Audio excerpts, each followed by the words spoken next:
Good evening, fairy tale lovers of the interwebs. I'm Alexa, the resident ooky spooky girly, and fun fact, I'm actually a descendant of the Brothers Grimm on my mom's side of the family. I grew up obsessed with fairy tale anthologies, so it made sense to me when I found that out as a teen. Question for y'all, what's your favorite fairy tale? Let me know in the comments, and here are the top 5 dark fairy tale origin stories that will ruin your childhood. Or enhance it. Number 5, Sleeping Beauty. I love Princess Aurora so much. Heck, I even have a limited edition doll of her on my bookshelf at home that I bought during my first ever trip to Toronto when I was little. But this is pretty far from the cutesy Disney version. Just in case anyone needs a refresher, I'll go through the Disney version first before things get, childhood hurting. King Stefan and Queen Leah welcomed the birth of their daughter Aurora, and at her christening she is betrothed to Prince Philip to unite their kingdoms. Among the guests are also the 3 good fairies, Flora, Fauna, and Merryweather, whose giving of gifts is interrupted by the evil Maleficent. As revenge for not being invited, she curses the princess, proclaiming that before the sun sets on her 16th birthday, she will prick her finger on the spindle of a spinning wheel and pass away. King Stefan orders all the spinning wheels throughout the kingdom to be burned, as a precaution, while the fairy trio whisks Aurora off to a forest cottage for her safety until her 16th birthday. On that very day, Aurora meets Philip, without knowing who, the other is, and they immediately fall in love. Aurora invites Philip to come to the cottage that evening, but they depart without revealing who they are to each other. Meanwhile, Flora and Merryweather are arguing while using magic, and they attract the attention of Maleficent's Raven, who learns the princess's whereabouts. Whoopsies! Returning home, Aurora's guardians finally reveal to her that she's a princess, already betrothed to a prince, and therefore must never see the man she met again. And they take her back to the castle. Maleficent appears and lures her away from the fairies to a tower room where Aurora pricks her finger on a spinning wheel and oops. The fairies cast a spell on all the people in the castle, causing them to sleep until their princess awakens. Flora finds out that Prince Philip and the man who Aurora has fallen in love with are one and the same, and all the fairies rush to the cottage, only to find out that Philip has been abducted by Maleficent and her goons. The fairies rescue Philip and arm him with the magical sword of truth and the shield of virtue, which he uses in battle to defeat her. With Maleficent gone, Philip awakens Aurora with a kiss, breaking the spell and waking the kingdom. The couple descends to the ballroom, where Aurora reunites with her parents, and then it's happily ever after with Philip. That's pretty much what happens in both the Charles Perrault and the Brothers Grimm versions of the story as well, but they cleaned up the story from earlier versions, such as the 14th century France's Perceforest, in which the prince returns to find the young woman lying in a bedchamber, nude and comatose, and can't resist the urge to have sexual intercourse with her. She becomes pregnant and gives birth, all while remaining asleep. But her spawn bites her finger, mistaking it for a breast, causing the flax chip from the spindle to fall out, and then she wakes up. In another version, Giambattista's Basile's 1634 story, The Sun, the Moon, and Talia, it's a king who impregnates the sleeping maiden, who gives birth to twins. When his queen finds out, she sends her cook to the offspring to kill and cook them, and serve them to her wayward husband as punishment. Thankfully, the cook can't bring himself to do it and serves lamb instead. After all that, I'll stick with the Dragon Lady and pink versus blue debate. Number 4, The Pied Piper. The Pied Piper of Hamelin is a German fairy tale that has appeared in the writings of Johann Wolfgang von Goethe, the Brothers Grimm, and Robert Browning, among others. The original legend dates back to the Middle Ages, the earliest reference technically in 1284, when the town of Hamelin was suffering from a rat infestation, and a piper dressed in multicolored or, pied clothing appeared, claiming to be a rat catcher. He promised the mayor a solution to the problem with the rats, and the mayor in turn promised to pay him 100 guilders for the removal of said rats. The piper accepted and played his pipe to lure the rats into the Weser River, where they all drowned. Despite his success, the mayor went back on his promise and refused to pay him the total sum, offering now only 50 guilders, a total ripoff, typical politician, even going so far as to blame the piper for bringing the rats in himself in an extortion attempt. So enraged, the piper stormed out of town, vowing to take revenge. On St. John and Paul's Day, he returned, playing his pipe and attracting the young ones of the town, and 130 of them followed him into a cave, after which they were never seen again. Now, depending on the version, at most 3 little ones remained behind due to different reasons, and informed the villagers of what had happened. Other versions said the piper took the group to the top of Kopelberg Hill, where he took them to a beautiful land, or a place called Koppenberg Mountain, or Transylvania. And yet other versions he made them walk into the river, as he did with the rats, and the same thing happened. Some versions state that the piper returned the stolen folks after extorting payment, but that they were only returned after the villagers paid several times the original payment in gold. The Hamelin street named Bungelosenstrasse, or the street without drums, is believed to be the last place that the young ones were seen, and ever since that day, music or dancing is not allowed on this street. That's feeling more like an urban legend, which is even scarier. Number 3, Goose Girl. This one was a personal favorite story when I was younger, and the first one that jumped into my head today when I was thinking of tales that might be a little more warped. The tale was first published by the Brothers Grimm in the first edition of their second volume of tales in 1815 as number 3. It appears as number 89 since the second edition, and their source is credited as the German storyteller Dorothea Wiemann. The tale begins when a widowed queen sends her daughter to a faraway land to marry. Accompanying the princess are her magical horse Falada, who can speak, and a maid. The queen gives the princess a special charm that will protect her as long as she wears it. In the version I know best, the charm is a scrap of fabric with 3 drops of the mom's life source on it. The princess and her servant travel for a time, and eventually the princess grows thirsty. She asks the maid to go and fetch her some water, but the maid simply says, "If you want water, go get it for yourself." So the princess has to fetch herself water from the nearby stream and wails, "Oh, what will become of me?" And the charm answers, "Alas, alas, if your mother knew, her loving heart would break in two."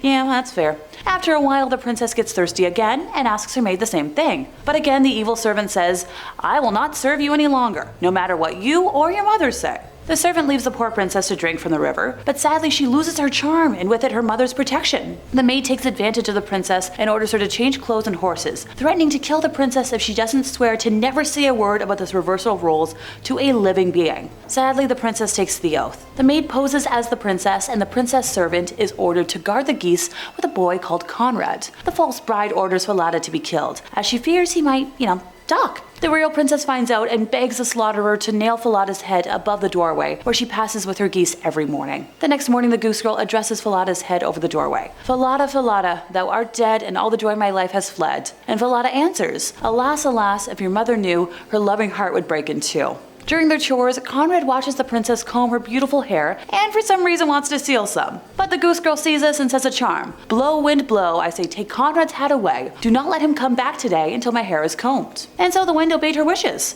Gosh, what I'd give to have that power. Conrad complained to the king and declared that he will not herd geese with her because of the weird magic. The king tells him to do it one more time, and the next morning hides and sees the events for himself. That evening he asks the princess to tell him her story, but she refuses to say anything because of her oath. The king suggests that she might tell everything to the iron stove, and when he leaves the room, she does so. As the king is convinced she has told the truth, he has the Goose Girl clad in royal clothes, and then tricks the false princess into choosing her own punishment. While the choice is different in each version of the story, in the classic version, she tells the king that a false servant should be dragged through the town naked in a barrel with internal spikes. As a result, she's punished that way until she dies. After that, the prince and the true princess are married and reign over the kingdom for many years. I love the ending so much. Number 2, The Little Mermaid. So The Little Mermaid is a fairy tale written by the Danish author Hans Christian Andersen and was first published in 1837 as part of a collection of fairy tales for young ones. In Disney's version, rebellious 16-year-old mermaid Ariel is fascinated with life on land. On one of her visits to the surface, which are forbidden by her controlling father, King Triton, she falls for a human prince named Eric. Fascinated by the memory of her voice, he vows to find the girl who sang to him. His boat crashes in a storm, but Ariel brings him to shore and saves him, singing all the while. And fascinated by the memory of her voice, Eric later vows to find the girl who saved and sang to him, and Ariel vows to find a way to join him in his world. Determined to be with her new love, Ariel makes a dangerous deal with the sea witch Ursula to become human for 3 days. Ursula receives Ariel's voice in the trade, which she traps in a nautilus shell. Within these 3 days, Ariel must receive true love's kiss from Eric to remain a human permanently, or else she'll transform back into a mermaid and belong to Ursula. Ariel accepts and is then given human legs and taken to the surface, where Eric finds Ariel on the beach and takes her to this castle, unaware that she's the one who had, saved him. After spending time together, at the end of the second day, the two almost kiss, but are thwarted by Flotsam and Jetsam, Ursula's sidekicks. Furious at Ariel's close success, Ursula disguises herself as a young woman named Vanessa and appears on shore singing with Ariel's voice, casting a hypnotic enchantment on Eric to make him forget about Ariel and decide to marry her instead. The next day before the wedding, everyone discovers Vanessa's true identity and disrupts the wedding, destroying the shell around Ursula's neck, restoring Ariel's voice, and breaking her enchantment over Eric. Realizing now that Ariel is the girl who saved his life, Eric rushes to kiss her, but the sun sets and Ariel transforms back into a mermaid, and Vanessa transforms back into her true form of Ursula. She then kidnaps Ariel, but King Triton agrees to take her place as Ursula's prisoner, giving up his trident. Ariel is released as Triton transforms into a polyp and loses his authority over Atlantica. Ursula declares herself the Queen of the Seven Seas, but before she can use the trident, Eric intervenes with a harpoon. With Ursula now dead, Triton and the other polyps in Ursula's garden revert to their original forms. Realizing that Ariel truly loves Eric, Triton willingly changes her from a mermaid into a human permanently, and approves her marriage to Eric, and they live happily ever after. So going back to the very dark original, the Sea Witch sells the mermaid a potion that gives her legs, and actually cuts out her tongue in exchange. The witch warns the Little Mermaid that once she becomes a human, she will never be able to return to the sea, and consuming the potion will make her feel as if a sword is being passed through her body. When she recovers from, taking the potion, the pain of losing her tail will never leave her. She will constantly feel as if she is walking on sharp knives, and her feet will shed redness terribly. After she agrees to the arrangement and drinks the potion, the liquid feels like a sword, piercing her body, and the Little Mermaid passes out on the shore, naked. She's found by the prince, who likes to see her dance, and she dances for him despite suffering excruciating pain with every step. When her prince falls in love with somebody else, her sisters rise out of the water and bring her a dagger that the Sea Witch has given them in exchange for their long, beautiful hair. If the Little Mermaid kills the prince and lets his life elixir drip on her feet, she will become a mermaid once more. All her suffering will end, and she will live out her full life in the ocean with her family. However, the Little Mermaid cannot bring herself to kill the sleeping prince, and her body dissolves into foam, and she passes away. No happily ever after for our girl here. Number 1, Cinderella. Now this is a folktale with thousands of variants throughout the world. The earliest, I believe, is the story of Rhodopis, recounted by the Greek geographer Strabo sometime between 7 BC and AD 23, about a Greek slave girl who marries the king of Egypt. The first European version of the story was published in Italy by Giambattista Basile in his Pentamerone in 1634, and the version that is now the most widely known in the English-speaking world was published in French by Charles Perrault in Histoire ou Conte de temps passé in 1697. So a wealthy widower marries an awful woman, and she has 2 daughters, who are equally vain and selfish. But the man also has a young daughter from his first wife, a girl who is beautiful inside and out. The stepmother forces her into servitude. Poor thing. One day, the prince invites all the people in the land to a royal ball, and while the ladies of the house rejoice, Cinderella is unable to go. As the 2 stepsisters and the stepmother depart, Cinderella cries in despair. Her fairy godmother magically appears and immediately begins to transform Cinderella. If I start singing Bibbidi Bobbidi Boo, don't mind me. She turns a pumpkin into a golden carriage, mice into horses, and more. She then turns Cinderella's rags into a beautiful gown, complete with a delicate pair of glass slippers. The fairy godmother tells her to enjoy the ball, but warns her that she must return before midnight, when the spells will be broken. At the ball, the entire court is entranced by Cinderella, especially the prince. She leaves the event only at the final stroke of midnight, losing one of her glass slippers on the steps of the palace while she's running. The prince chases her, pockets the slipper, and vows to find and marry the girl to whom it belongs. Meanwhile, Cinderella keeps the other slipper, which does not disappear when the spell is broken. The prince's herald tries the slipper on all the women in the kingdom the next day, and when he arrives at Cinderella's home, the 2 stepsisters try in vain to win him over. Cinderella asks if she may try, and the slipper fits perfectly. Also, Cinderella produces the other slipper for good measure. And good old happily ever after. So while most of these versions remain the same, the Grimm version tends to be quite a bit darker. When the prince arrives at the family home in the morning after the ball in search of his lost love, the oldest stepsister has been advised by her mother to cut off her toes to fit the slipper. And it isn't until the prince is taking her back to the castle that Cinderella's dove friends tell him about the redness dripping from her foot. He goes back again and tries the slipper on the other stepsister, who cut off part of her heel to get her foot in the slipper, and again the prince is fooled. While riding with her to the king's castle, the doves alert him again about the redness on her foot. During the royal wedding, with the stepsisters as her bridesmaids, Cinderella's doves fly off her shoulders and strike the 2 stepsisters' eyes, one in the left and the other on the right in revenge. After the ceremony, her doves fly again, promptly striking the remaining eyes of the 2 evil stepsisters blind. But Cinderella does get her happily ever after. And that brings us to the end of our time, and I have a feeling I'll be cracking open my anthologies, once again tonight. If y'all enjoyed my info dumping, could you help us out by giving this video a like, subscribing if you aren't already, hitting the bell for more dark goodies from us here at Top 5 Scary Videos, and I'll see y'all next time, you lovely spooky people.